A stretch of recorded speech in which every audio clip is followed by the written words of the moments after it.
بسم اللہ الرحمن الرحیم۔ اللہ کے نام سے شروع جو بڑا مہربان اور نہایت رحم کرنے والا ہے۔ پیارے دوستو، آج ہم آپ کو بتائیں گے اللہ تعالیٰ کی طرف سے نازل ہونے والے ایک ایسے طوفان کے بارے میں جس نے دنیا کے تمام بلند و بالا عمارتوں کو تہس نہس کر دیا۔ بڑے بڑے پہاڑ پانی کی لہروں کے سامنے غائب ہو گئے۔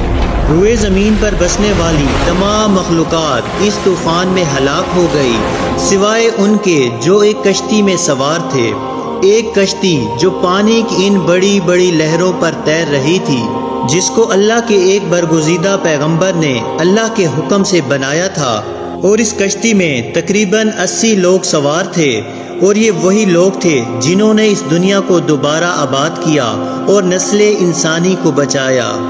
اس واقعے کی مکمل تفصیل آپ اس ویڈیو میں جان سکیں گے، بس آپ سے گزارش ہے کہ ہماری اس ویڈیو کو اینڈ تک لازمی دیکھیں۔ پیارے دوستو، جیسا کہ ہم سب جانتے ہیں کہ نسل انسانی کی ابتدا حضرت آدم علیہ السلام سے ہوئی، اور ان کے بعد ان کی اولادیں دنیا میں خوب پلی پھولی، لیکن ایک مدت گزر جانے کے بعد وہ لوگ خدا کو بھول گئے، اور وہ ایک خدا کی بجائے انہوں نے کئی مٹی اور پتھر کے بت بنا لیے جن کی وہ عبادت کرنے لگے، اور کفر و شرک میں مبتلا ہو گئے۔ ان لوگوں کو راہ راست پر لانے کے لیے اللہ تعالیٰ نے 1,24,000 کم و پیش انبیاء کرام کو مبعوث فرمایا، جنہوں نے اللہ کا پیغام ان لوگوں تک پہنچایا۔ ان انبیاء کرام میں حضرت نوح علیہ السلام بھی تھے، جنہوں نے سب سے پہلے اپنی قوم کو تبلیغ کی اور ان لوگوں کو اللہ تعالیٰ کی وحدانیت کی طرف بلایا۔ آپ پر کئی کتابیں نازل ہوئیں، اور آپ ہی وہ پہلے پیغمبر ہیں جن کی قوم پر سب سے پہلے عذاب الہی نازل ہوا۔ حضرت نوح علیہ السلام کی قوم ملک عراق کے گرد و نواح میں آباد تھی، اور آپ نے انہیں اللہ تعالیٰ کی وحدانیت کی طرف بلایا اور بتوں کی عبادت سے منع کیا۔ آپ نے اپنی قوم سے کہا کہ میں تم کو کھول کھول کر ڈر سنانے اور یہ پیغام پہنچانے آیا ہوں کہ اللہ کے سوا کسی کی عبادت نہ کرو۔ اگر تم اسی طرح کفر و شرک میں مبتلا رہو گے تو مجھے ڈر ہے کہ کسی سخت عذاب میں مبتلا ہو جاؤ گے۔ لیکن ان لوگوں پر آپ کی باتوں کا کوئی اثر نہ ہوا، اور ان لوگوں نے آپ ہی کو جھوٹا قرار دے دیا اور آپ کی دعوت حق کو قبول نہ کیا، بلکہ ان لوگوں نے آپ کو یہ دھمکی دی کہ اگر آپ اس واعظ و نصیحت اور دعوت حق دینے سے باز نہ آئے تو ہم آپ کو پتھر مار مار کر ہلاک کر دیں گے۔ اس زمانے میں لوگوں کی عمر کافی زیادہ ہوتی تھی، لہٰذا حضرت نوح علیہ السلام نے بھی بہت لمبی عمر پائی، اور آپ نے اپنی قوم کو تقریباً 950 سال تک دعوت حق پہنچائی، اور بے انتہا کوشش کی کہ وہ لوگ اللہ تعالیٰ پر ایمان لے آئیں اور کفر و شرک سے باز آ جائیں۔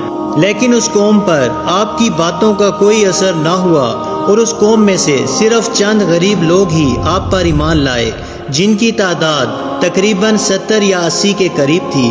جب درس توحید دیتے دیتے کافی مدت گزر گئی، مگر ان پر کوئی اثر نہ ہوا، بلکہ ان کے دلوں میں آپ کی مخالفت اور دشمنی بڑھتی گئی۔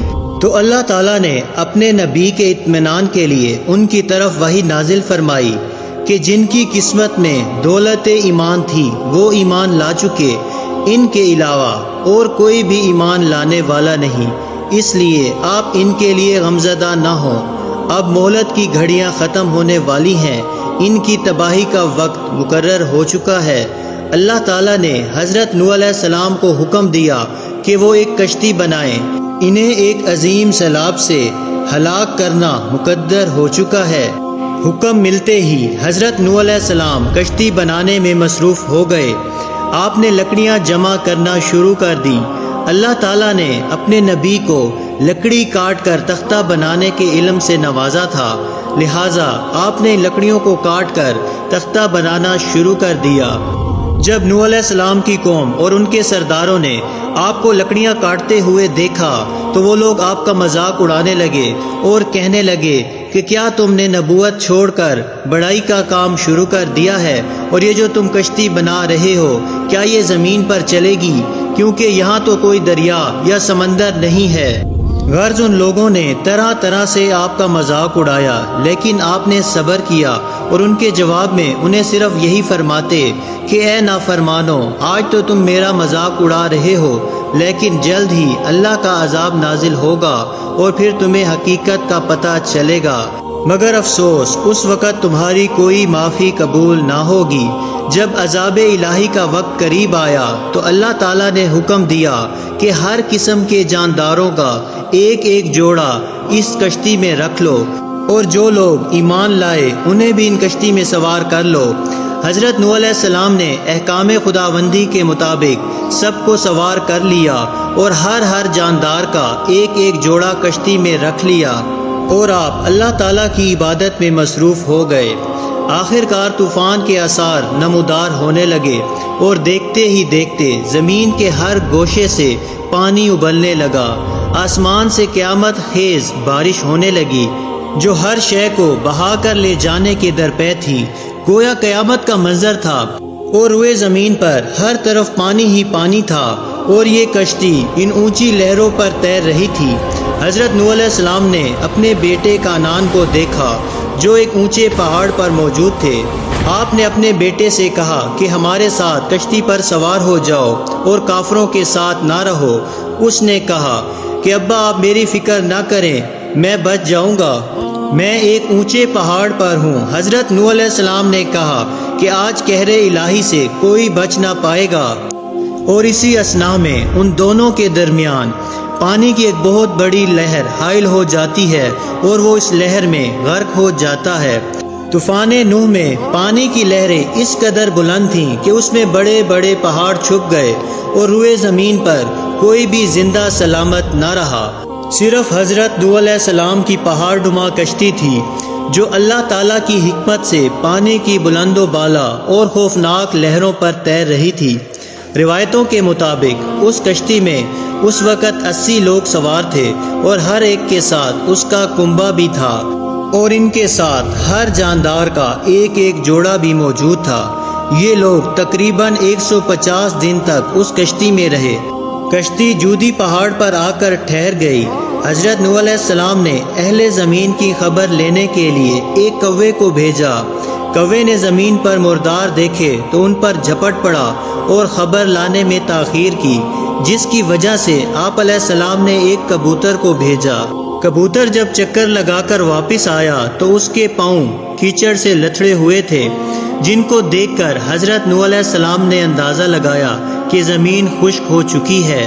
حضرت نوح علیہ السلام جودی پہاڑ سے زمین پر اترے اور ایک بستی کی تعمیر کی جس کا نام سمانین رکھا، اور پھر یہاں سے نسل انسانی کی دوبارہ شروعات ہوئی۔ یونان، مصر، ہندوستان اور چین کی مختلف کتابوں میں ایسی روایات تسلسل سے ملتی ہیں کہ جس میں ایک عظیم سیلاب کا ذکر موجود ہے۔ زیادہ تر مذہبی کتابوں میں ایک کشتی کا ذکر ملتا ہے، جس سے یہ پتہ چلتا ہے کہ اس میں بچ جانے والوں نے نسل انسانی کو باقی رکھا۔ اے نوح، کشتی سے اترو، ہماری طرف سے سلامتی اور برکتوں کے ساتھ جو تم پر اور تمہارے ساتھ والوں پر رہیں گی، اور دوسری جماعت ہے کہ ہم انہیں دنیا ہی میں فائدہ دیں گے، پھر انہیں ہماری طرف سے دردناک عذاب پہنچے گا۔ پیارے دوستو، دنیا ایک آزمائش اور فتنہ ہے، اور جو شخص بھی اس فتنے میں مبتلا ہوتا ہے یقیناً وہ شیطان کے اس جال میں پھنس جاتا ہے۔ اس جال سے بچنے کا واحد راستہ اللہ اور اس کے رسول کی اطاعت ہے۔ اللہ تعالیٰ سے دعا ہے کہ اللہ تعالیٰ ہمیں شیطان کے شر سے محفوظ فرمائے اور اپنے نیک بندوں میں شامل فرمائے۔ ویڈیو اچھی لگے تو چینل کو سبسکرائب اور لائک ضرور کریں۔ جزاک اللہ۔